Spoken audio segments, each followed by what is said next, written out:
গভীর অন্ধকারে নিমজ্জিত ইউক্রেনের আকাশে আবারও দেখা গেছে আগুনের লেলিহান শিখা।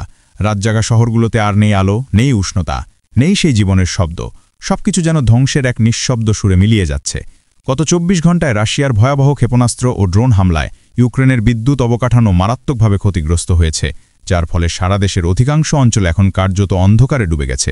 ইউক্রেনের রাষ্ট্রীয় বিদ্যুৎ কোম্পানি ইউক্রোএনার্গো জানাচ্ছে, ৯ নভেম্বর সকাল থেকে রাত ১১টা পর্যন্ত দেশ জুড়ে পর্যায়ক্রমে বিদ্যুৎ বন্ধ থাকবে, যার মানে প্রায় পুরো দিনই মানুষ থাকবে বিদ্যুৎবিহীন।